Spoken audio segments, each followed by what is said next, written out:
Spivey. Welcome to the Connect podcast, and I'm so excited to have my dear friend and partner in ministry for a long time, Brittany Overstreet, is with me today. She's the children's pastor at the church where Michael and I formerly served, and also you and I have just been friends for a long time. It's true. For me, this was an immediate connection. When your husband brought you into the fold, I was so excited about that, and you and I just connected immediately. I'm in a series right now about friendships, and just wanted to kind of talk to you about, I've talked about taking a risk, making investments in friendships. I'd like to talk to you about translating these friendships from social media to real life. Yeah. I don't know if this was a thing for you. Before COVID, I didn't feel like posting was a big deal. I didn't feel like being on social media was a big deal. And then after the shutdown, I remember I went to lunch with a couple of girlfriends, and it was really kind of the first time that we had been out, and the masks and everything else. We'd all been stuck at home for 4 months.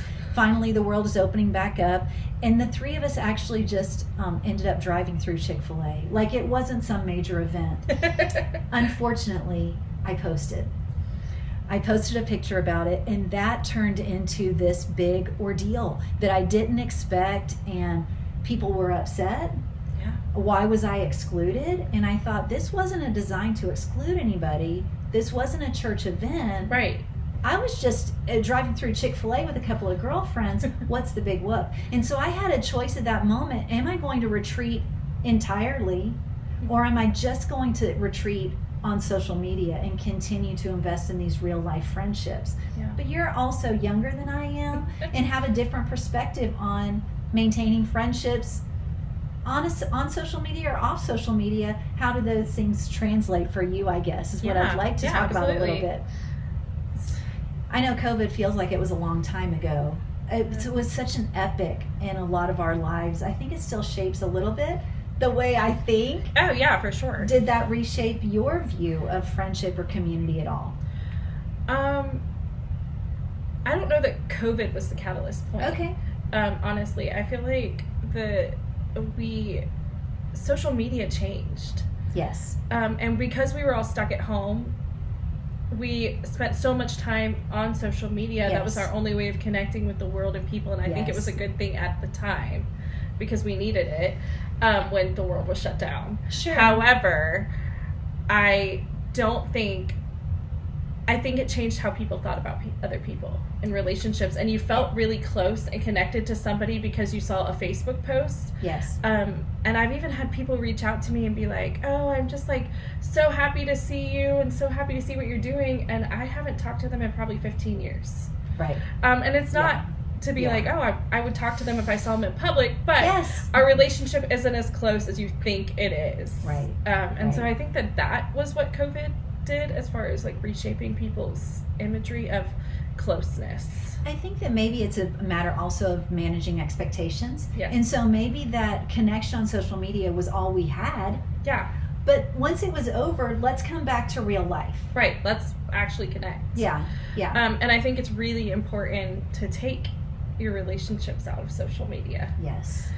There's a lot that I do that does not happen on social media. Same. And you know what's really funny? Because how long have you been married?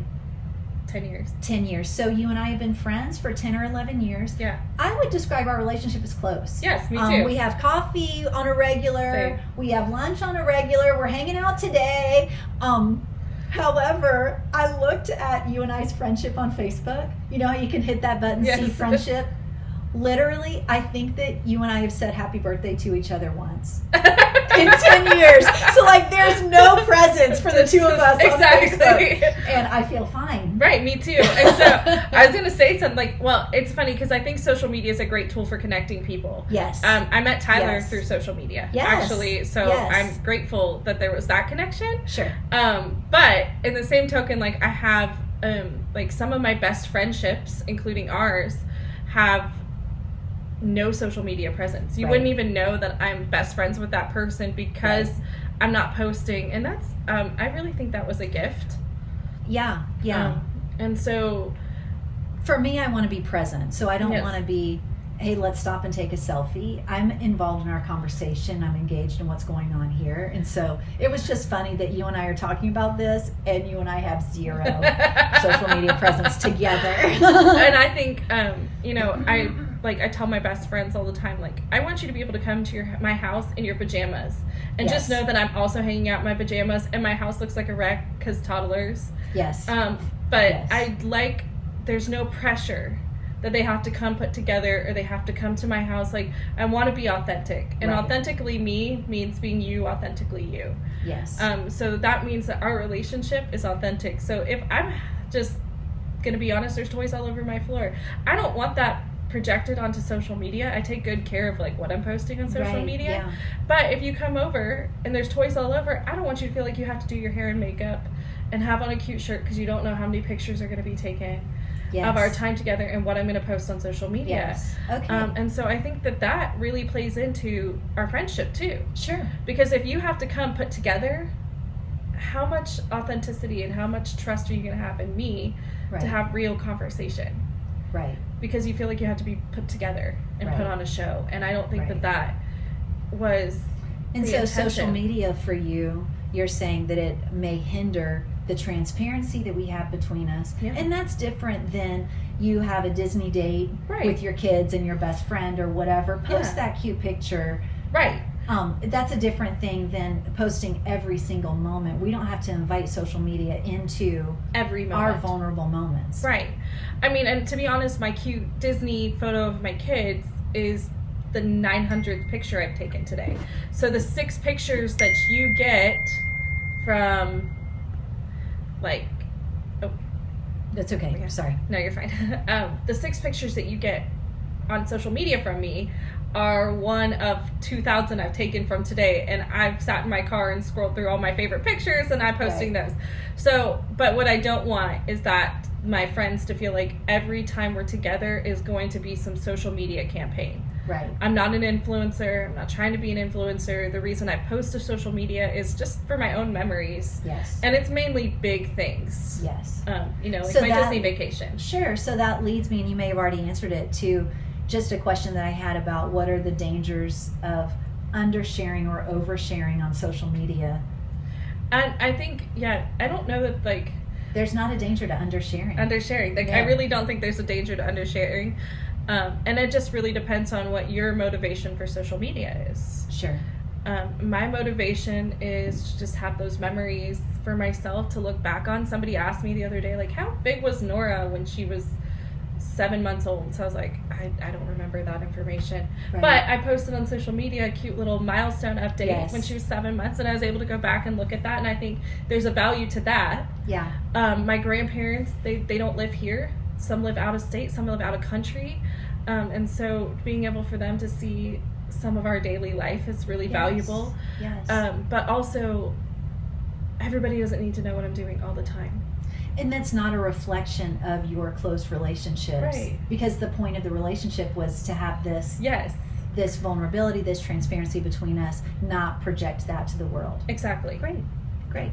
That's hard. So what's something that we can do to create healthier relationships inside this fishbowl that's kind of created for us in social media? So a big book I read, like, not too long ago, and it was a book that was recommended to me by a friend, was called The Ruthless Elimination of Hurry. Love it. It's a great book. You should read it 1,000%. It's one of my go-tos. I continually read it about every couple of years just to kind of remind myself.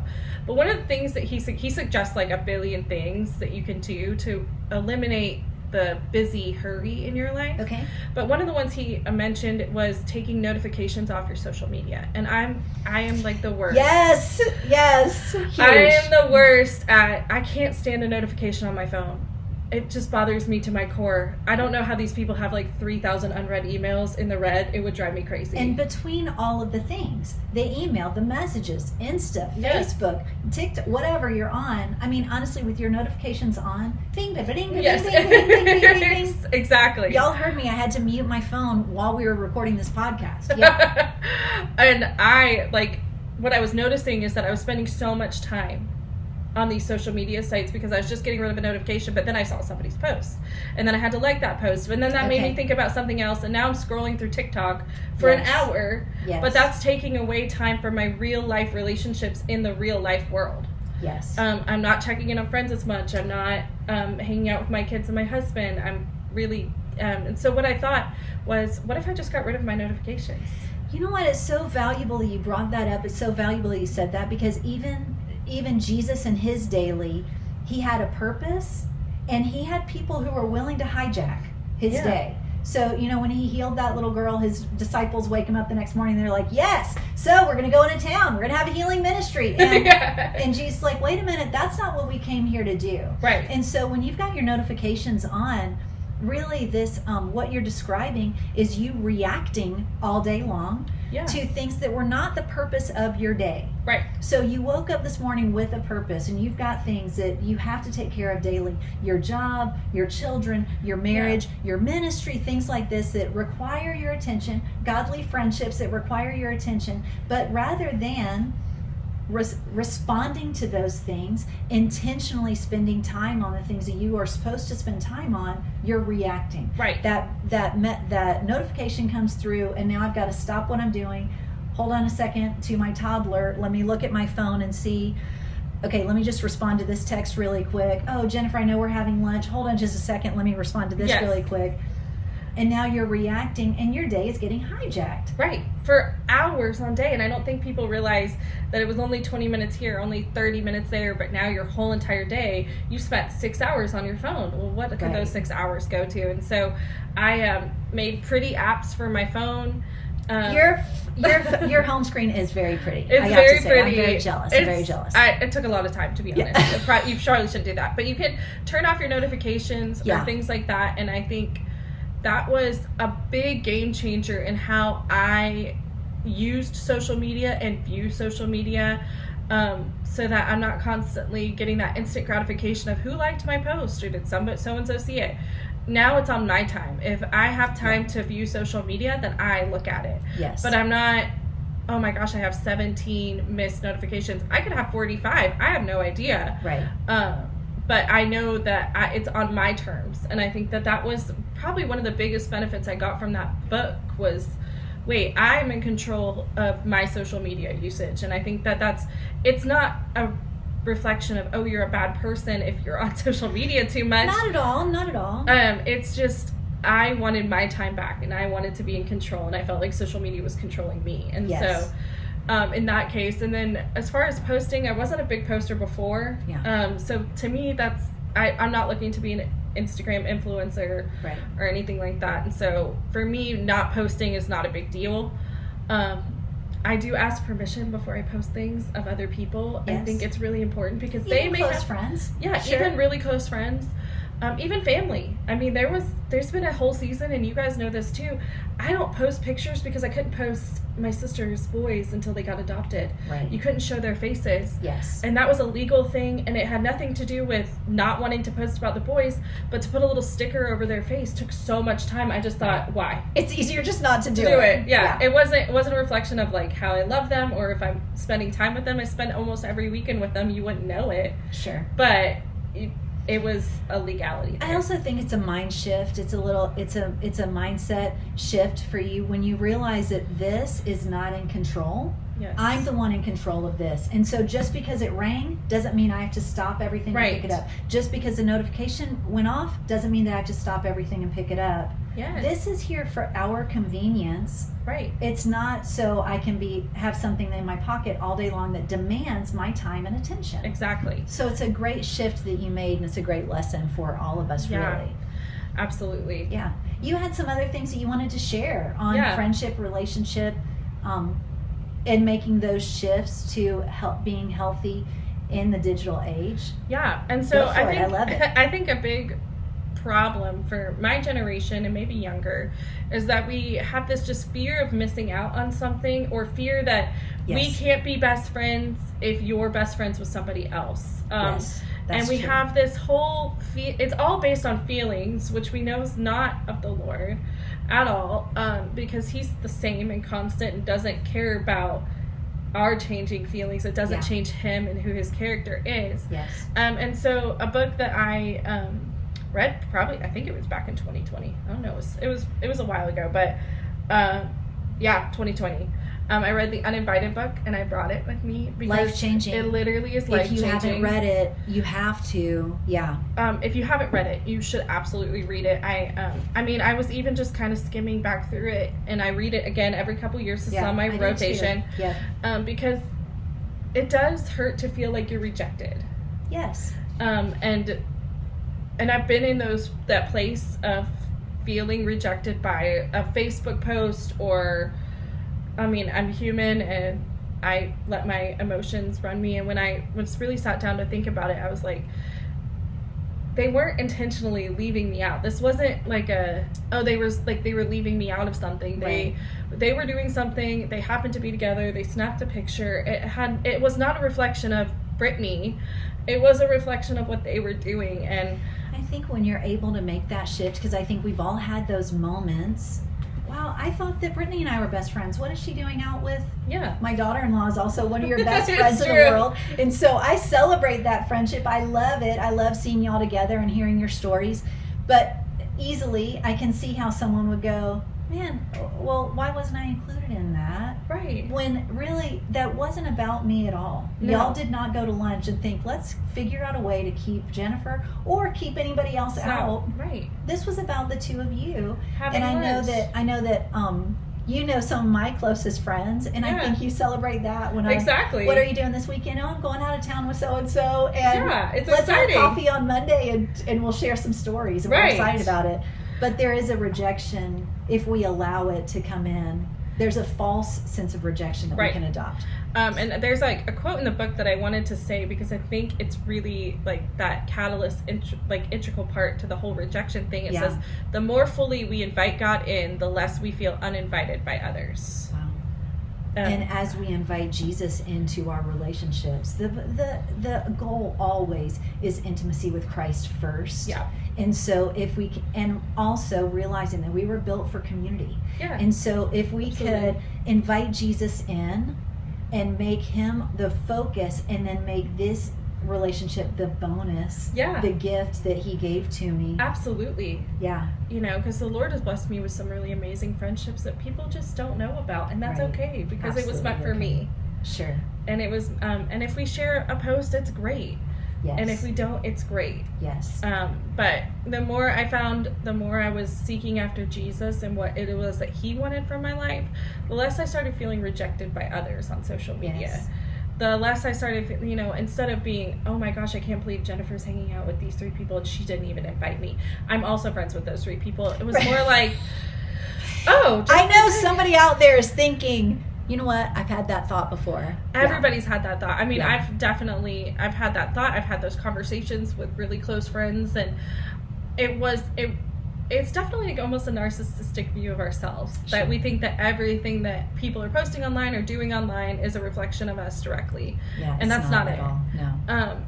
And so I think that when we're talking about oversharing or undersharing, I think to tend to undershare, because I don't want people to be rejected or hurt by my actions Absolutely. intentionally, because it wasn't intentional. Yes. And so maybe I don't share a picture. And what's the harm in that? I didn't share the picture. Okay, it's cute. I put it on my skylight calendar and I can see it at home, and Yeah. it's super adorable. And so I think there's a barrier to protecting other people's hearts. I think when you're in leadership, you should be Yes. really careful about protecting other people's hearts, Sure. and not making people feel like you're an exclusive club, because it's not the truth. Right. But it is okay to say, if you're in leadership, to have close friends. Yes. You can have close mentorships and friends, and I'm not saying you can't post if you're in leadership, because that's not it at all. Right. I just think if you're in a position of leadership, you should be really cautious about how other people may feel about this, and then leading them to books or help to kind of curve those feelings too. Absolutely.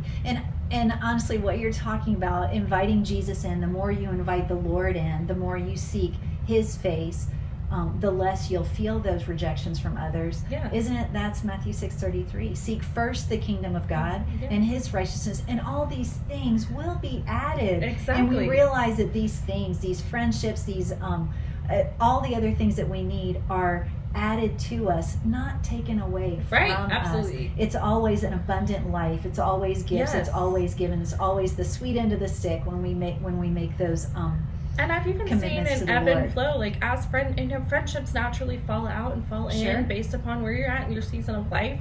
And as they fall out and fall in, I've noticed that the Lord always makes sure that there's community with really wonderful people, and they're meant for my season right now. Yes. My friends in high school I don't talk to anymore, and that's not a reflection of who they are as people. It's just that our lives went different ways in college, and there was no crazy ending. We have no animosity. If I saw them in the street today, I would say hi. Of course, But it was a season, and the Lord allowed me those people for that season because he knew that's what I needed. Yeah, absolutely. And as he has provided me with really wonderful friendships during this season of my life. Absolutely. And you have a great perspective on what these relationships are and what the appropriate level of inviting social media into that is. I love it. I hope you'll come back sometime. Yes, this is so fun. So much fun. Let's I loved do it it. again. Thank you so much for joining me on the Connect podcast, and I'll look forward to seeing you again soon.